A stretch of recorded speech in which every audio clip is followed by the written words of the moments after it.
Hello and welcome to Hexed Encountered. My name's Joe. In this video, we will be doing our second video on the game Prime Minister from GMT, designed by Paul Hellyer. This one will be on Clockwork II, which is kind of the full clockwork system that allows your clockwork opponent to function as either the Prime Minister or the opposition leader. In Clockwork I, they can only operate as the opposition leader. So for this one, I kind of changed things up. We're going to let the clockwork system run the Prime Minister, and it will be a conservative this time. It was liberal last time, and I will play the liberal opposition leader. So actually the government actually kind of stays the same because we had a conservative government in the previous video. We will again start with a conservative government, but we will see if I can take over the government as the opposition leader, and we'll see how long we go. I don't generally like to make super long videos if I can avoid it. So I do want to show kind of how this works. One thing I noticed in looking over the card here for the Clockwork Prime Minister is the feudal action regarding favor. And I realized that in the first video, I did not account, and this is the Prime Minister side, but it's on the opposition side, it's the same. If you play favor actions, and our previous clockwork opponent was Roseberry here, and you can see, was it Roseberry? Oh, that's the wrong side. It was, but he was in. So you can see here, opposition leader, he was playing for favor.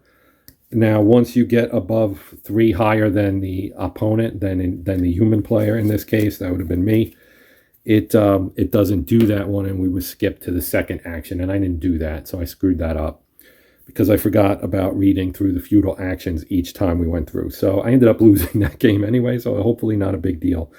But I did want to make a note of that, and I will try to keep an eye on that better in this particular gameplay. So there's a little bit different setup here.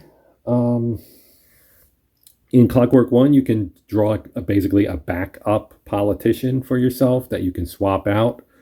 In this one, in Clockwork II, you cannot. I will be playing as Gladstone, one of the more famous liberal prime ministers of the Victorian era.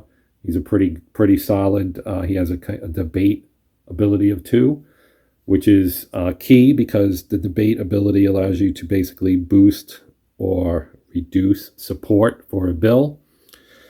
And when you're trying to take over the government, the most direct route is to make bills fail for the prime minister in this case, to increase your own influence and reduce theirs at the same time. So I will be using the opposition leader playmat, which, as you can see, has a similar layout, except that you start with a standing of 5 and 2 cubes, and you have to get to 9 to get to a 3rd cube.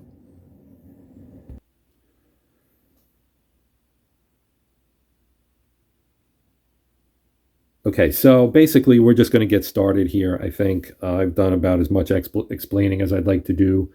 If you're unclear on certain things, I would suggest going back and looking at the Clockwork I video, because that most of this game is going to build upon that. There's a few new things, but basically there's not a whole lot of difference except for the mechanics with working the Prime Minister side of the clockwork player. So when the clockwork is PM, as he is now, we're going to use the Clockwork PM card, obviously, and the Clockwork Prime Minister in this case is Aberdeen. So he was actually my backup politician in the first video, but you can see the Prime Minister side has more things on it than the opposition leader side. So you have a defense range for defending your bills, trying to boost their chances of passing. He also tells you what bills you're going to draw in the draw phase, which we'll be seeing here momentarily.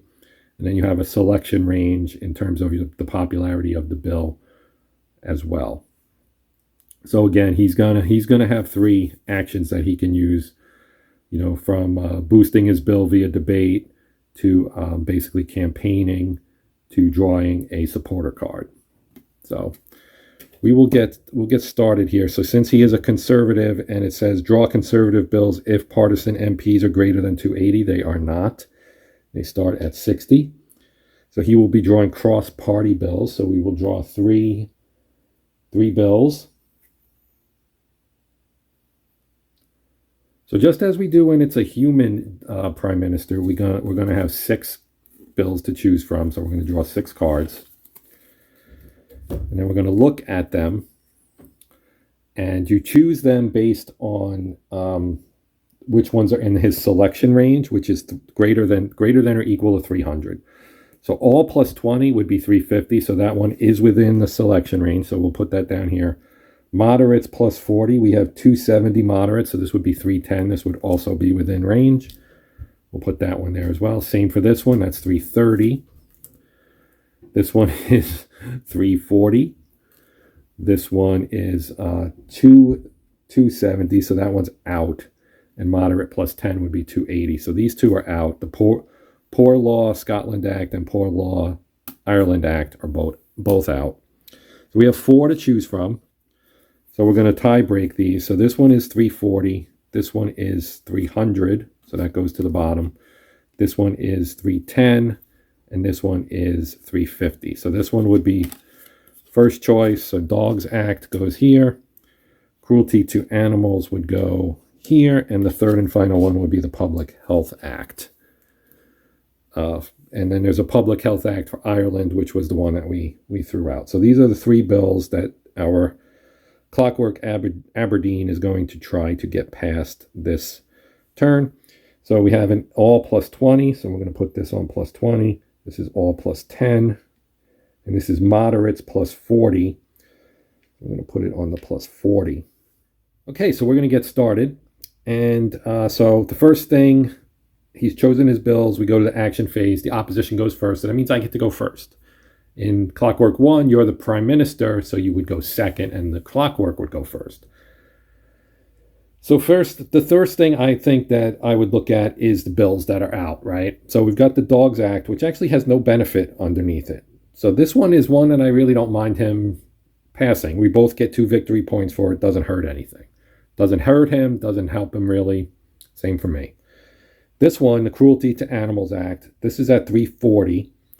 Because we got 330 plus 10, so 340, 2 victory points each. He will lose support with the farmers, and he'll get a supporter. So that's kind of a like a middle ground, I guess. And then this one is at 310. This is his weakest one. This one will give him some middle class support and a supporter card. So this is the one I would least likely see pass. Now the other thing is, the Clockwork Prime Minister won't try to pass a bill unless it's at 340. So he would have to bump this one up significantly by 30 points to actually get there. And his influence, or debate rather, is only a plus 10. So he's only going to move the needle 10 per cube he spends. And we don't know what he'll draw for an event and all that stuff either.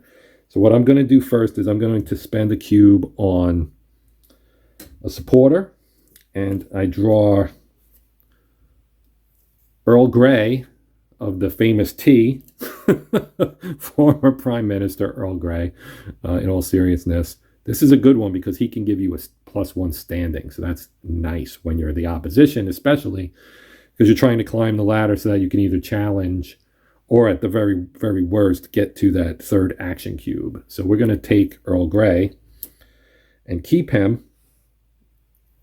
And for our other action, we will attack the, do we want to attack or do we want to campaign? So Gladstone has the ability, he has a level 2 debate ability, which means I can move the needle 20 votes on any of the Prime Minister's bills. Or I can campaign in Ireland with the Liberals or with the Workers. And the Workers would give me 20 partisans if I bump them up 1 level, as well as 2 extra support. Liberals the same, 2 extra support. So you know what? I'm going to go with a campaign with the Liberals, and we're going to bump this up. I'm going to take this cube and I'm going to put a red or orange 2 there for myself. And now that ends my action phase. So now we start the Clockwork action phase. And just like when I was Prime Minister in Clockwork 1, first thing you do is draw an event card. Now the Clockwork has special event cards. And the top one says, if his standing is 12 or less, and the highest bill is greater than or equal to 340, then 2 cubes and 1 standing. Holy crap, that's great. That's a good that's a bad event card for me, because that is true.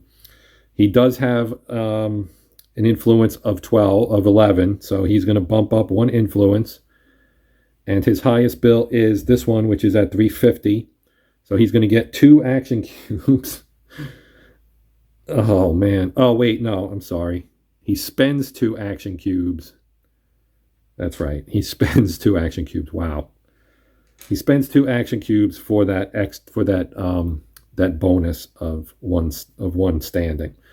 So I almost flipped my noodle over nothing. I had it in my head, oh, he gets 2 cubes. No, he spends 2 cubes and gets 1 standing. So on his other one, he's got his actions ranked top to bottom.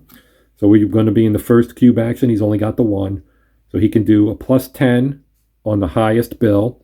Now the highest bill is this one, which is at 350, which means it's outside his action range of 270 to 340, his defense range.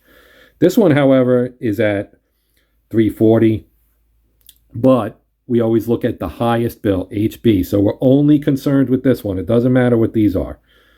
So we go from that to basically a campaign action to increase the conservative by 1 level.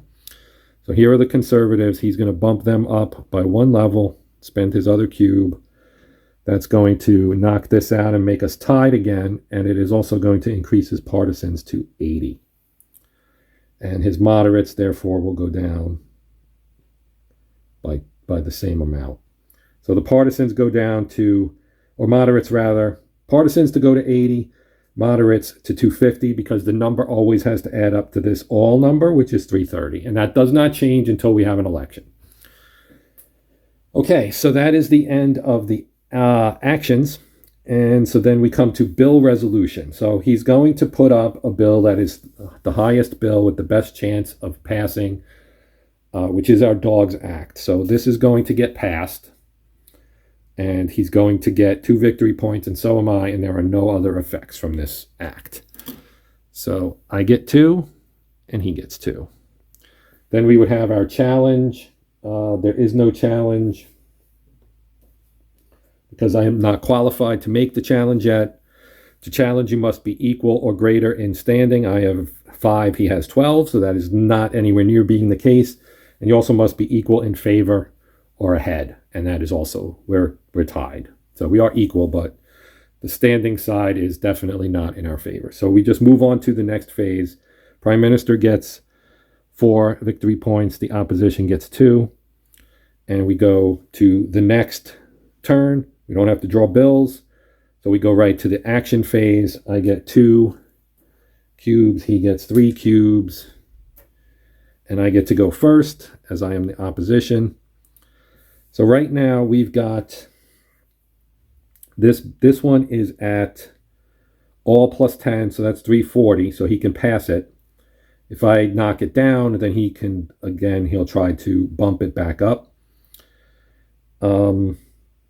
And then he's also got this one, which right now is at -4, or +40 rather, for moderates, but his moderates are now 250, so that one's actually only at 290. So this one's really low, and he's probably not going to pass it. So let's try to knock this one down enough that he won't be able to pass it. So what we can do here is we will spend a cube for a debate action, which is going to knock this down by 20. So our +10 is going to become -10. So now we've got 330 minus 10 is 320. I'm going to use the second cube for the same thing. I'm going to do the same action, and we're going to knock this down to -30. So now it's at 300. So he's probably Depending on what the event is, he might not be able, actually, I don't think he's going to be able to unless the event rescues him, get this up high enough to pass it. I'm also going to, because I might as well, why not? I'm going to play my Earl Grey card here to increase my influence by 1 to 6. I still need to get to 9 to actually get a third action cube.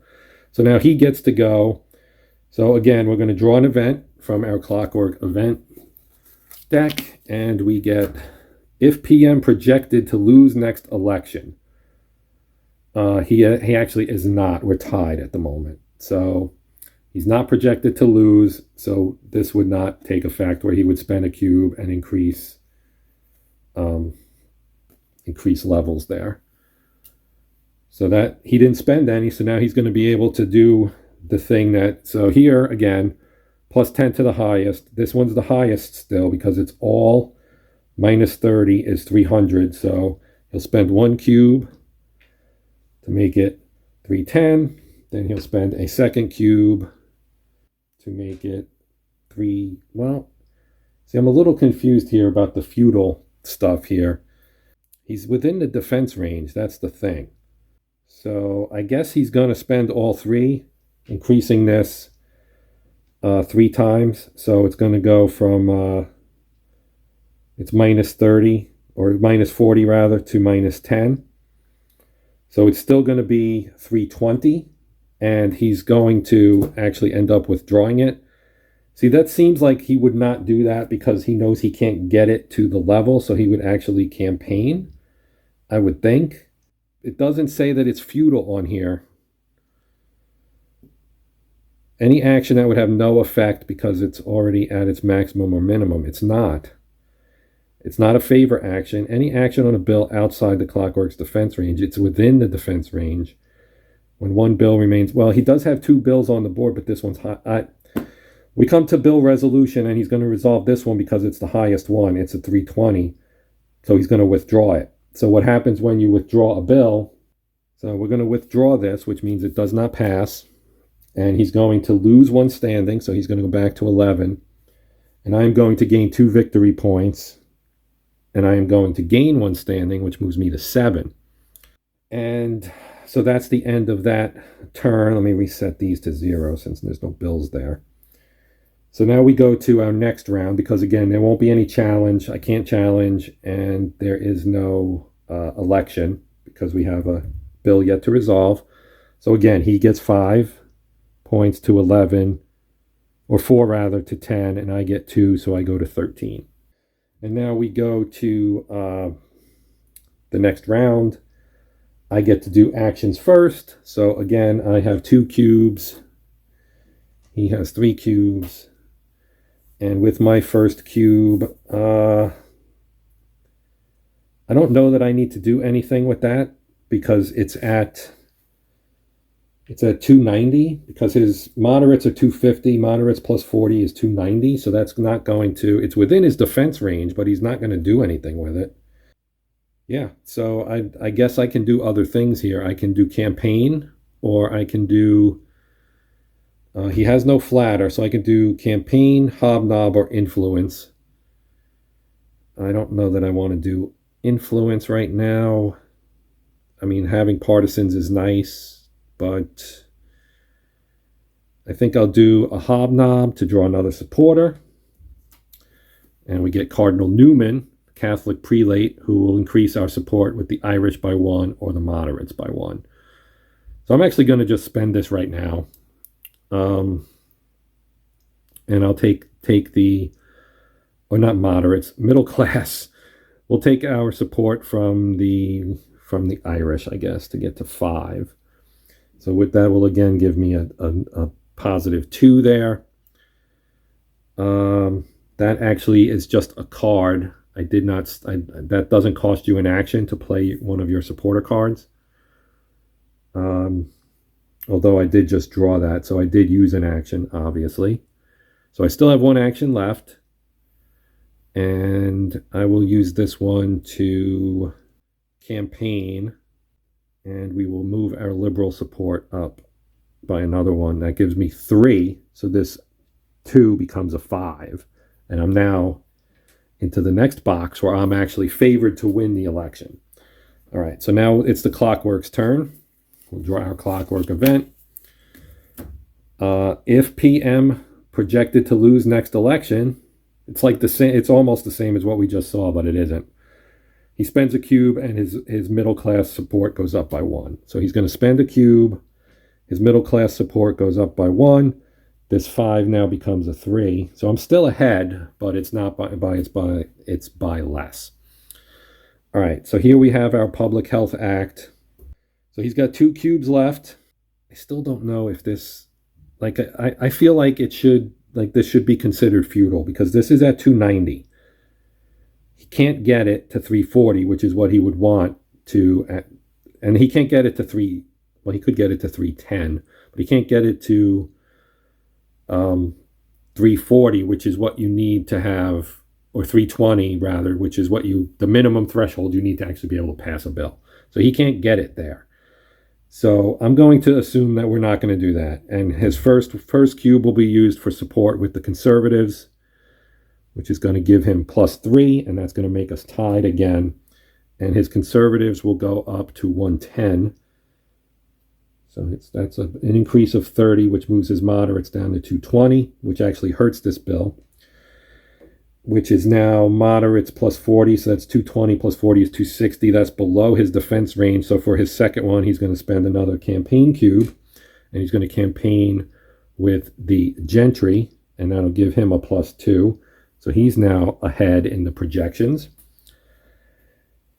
And now we have to resolve our bill. So he's going to withdraw this bill. So he's withdrawing a second bill. And so this one will again remove 1 standing from him, give me 1 standing, and give me 2 victory points.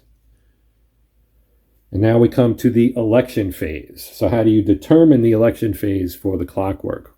Because you do have the ability to pick this up and say, we're not going to have an election. So basically, you postpone it till after the next round of bills. So basically, the decision making here is if the Clockwork is projected to win and gain seats. So right now, it's in the 333, 325 box, which I believe means gain seats. Although that rounds down to 330 still, so I'm not 100% sure about that. Feels like an edge case maybe. It's not super clear. I think what we'll do is say he's not going to hold the election. So we'll remove this and we'll play a new round. Because I feel like 333, that rounds down to 330. That's not a gain of seats because the seats on the government chart here are only... or tracker, the government ministers of parliament tracker is only in tens. So he would have to be over here in the 340 box. I feel like to say I gain seats because that's the only way that tracker moves up. And that's how I'm going to play it. If I'm wrong, somebody can correct me. But I'm going to play it that he's going to choose not to. So again, we're going to draw 6 bills. 1, 2, 3, 4, 5, 6. And we're going to look at them and decide what we've got. So this is a moderates +10. He's only got 220 moderates, so this is a 230, which is pretty low. This is all government of India, so this would be a 330, so that's a possible. This one's all -20, so this is 310, which is still ahead of that. This is moderates +40, which is 260, which would be in between these two. Then we have an all -20, which is 310, so that would be below this one. And then we have the Parliamentary Elections Act, which is moderates +10, which would only be 230. So that is going to be, so we have basically these 3 that will be chosen and these 3 will not. So now in terms of the most votes, that would be the government of India. Then we have all -20 for both of these. So these are the 3 that he will be attempting to get past in this go round here. All right. So again, I have 2 cubes. My standing's at 8. If I can get 1 more, my standing will go up to 9. And his standing's at 10, so we're fairly close to actually being able to challenge here. All right, so I'd like to play it through. Hopefully this round won't take very long to get us through. We do get our victory points. He gets 4, so he'll go to 14. I get 2, so I go to 17. And we get this rolling. So I get to go first, as is the case before. So this one, if he passes it, his prime minister favor, his favor with the queen goes up by 1. This one would raise him with the gentry and the middle class. This one would raise him with the gentry and Scotland. So let's see. All minus 20 is 310. That is below his threshold to pass. He won't attempt to pass it until it's at 340. This one's at 330. So this one's the closest. So we're going to spend... I am going to debate with my first one. And we're going to knock this... Oh, wait. This is... Yeah, that's on 0. This is on minus 20. And this one's on minus 20. I forgot to do that. We're going to take this and we're going to make this a minus 20. So that's our first action. Our second action is we will campaign with... we'll campaign with the Liberals again.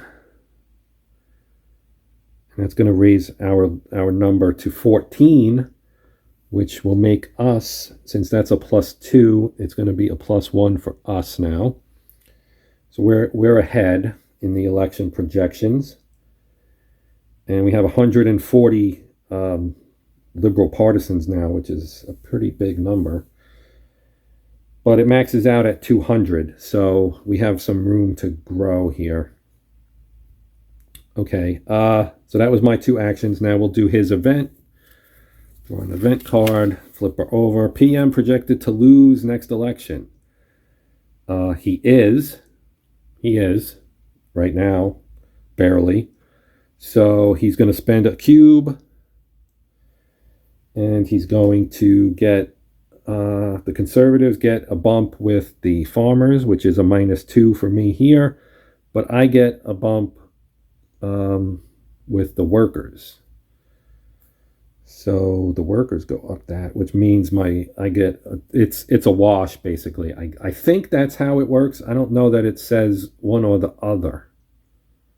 Yeah, that makes sense. It only applies to the party in power. So he raises his with the Farmers, and so he now has a 1 in that box. Okay, that makes sense. So his second action, so again, we go to his card here. So his highest rated one is, they're all tied, I guess. They're all tied. So then you go to victory points, and they're all tied. The third tiebreaker, so the next tie, it actually ends up going down to favor, and so that would be this one. So this is the one we're going to attempt to, this is considered the highest. So he is going to spend a cube here to raise this one by 10. So it is now at 320. And then he'll use his second cube to raise it again to 330. And again, this feels like it's futile to me because he can't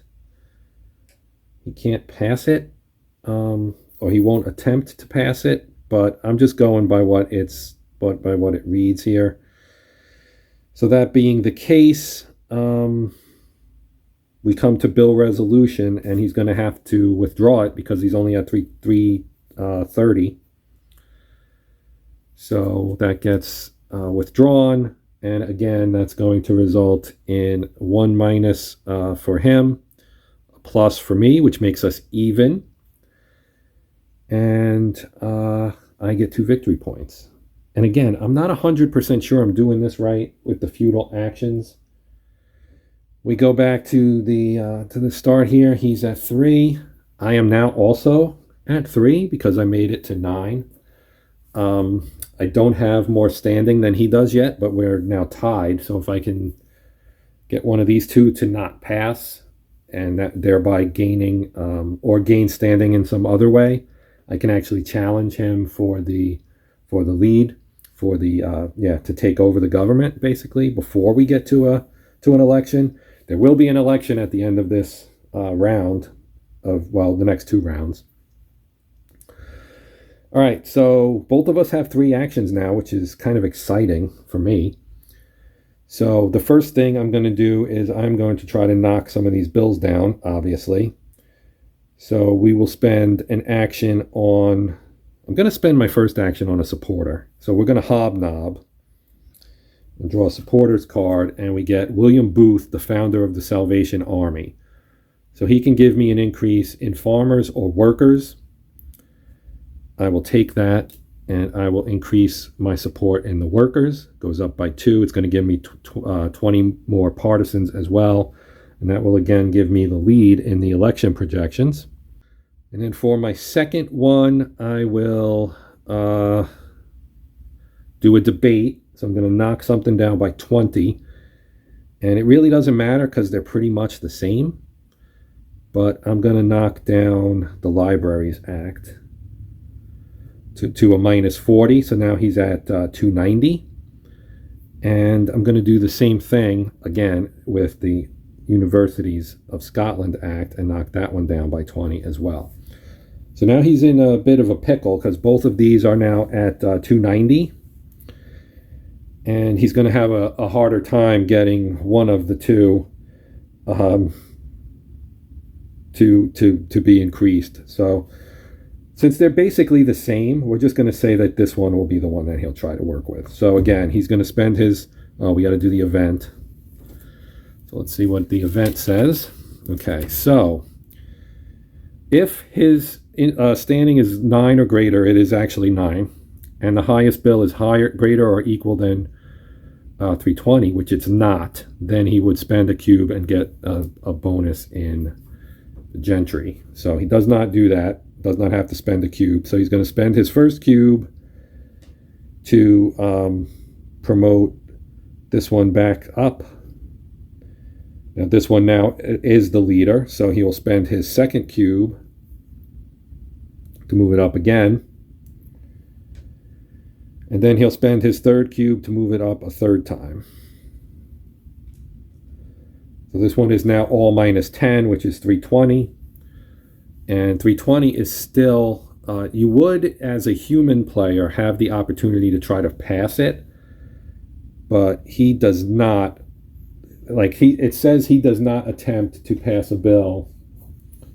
If no bill has greater than or equal to 340, withdraw the bill with the lowest vote projection. And if you need to resolve a tie, withdraw the least valuable bill using tiebreakers. So the one with the lowest is the Universities of Scotland. So he's going to withdraw that one. And I think I screwed that up on the prior one because I should have withdrawn that one to begin with, or this one because they were lower. So I screwed that up. Makes sense that he would keep the one that he has the best chance of, because he can continue to feed it with debate, and he could have pushed it up to passing. So I did screw that up. Definitely did mess that up. But we'll play it out because I screwed it up. So he's going to lose one more standing. It goes down to 8. Mine goes up by 1. So I'm at 10. Now I'm ahead of him. I also get 2 victory points, moving me up to 21. And now I can challenge if I wish to. So let's do a challenge so we can see what that looks like. So a challenge is actually pretty simple.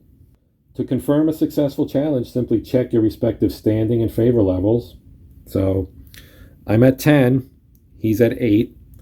So I win that. We have the same favor. Your favor has to be at least the same, which it is. So we're both at 1 favor, and I am ahead in standing, so I win the challenge, and I would take over the government. Okay, so the effects of the turnover are that I would get 6 victory points for taking over the government, and then I would flip my mat to its prime minister side. So, that's the wrong one. I flipped the Clockwork to its prime minister side. So this would be the prime minister card for the human player. We start with a standing of 11. Then we would flip the Clockwork's card from Prime Minister to opposition, which we saw in Clockwork 1. And we placed the cube on 5. You keep any supporters you might have. Neither of us have supporters. I played all mine. You keep everything. You keep your favor. Keep their markers, favor, and unplayed supporters, Clockwork. So we would be replacing our conservative bill deck with the liberal bill deck, like so, which you didn't see because it's off camera. Sorry about that. Replace the event deck with the Clockwork deck or vice versa. So we would start using regular events again. And so basically the victory conditions are the first to reach 100. Here on the score track, we are currently at 27. The Clockwork is at 14. We would, I think we would remove this bill and start over. So we put that there. And then the last thing we do, and I'm going to reset this, is we have to roll for the government. We have to roll the election. So we remove this. So we're going to have an election.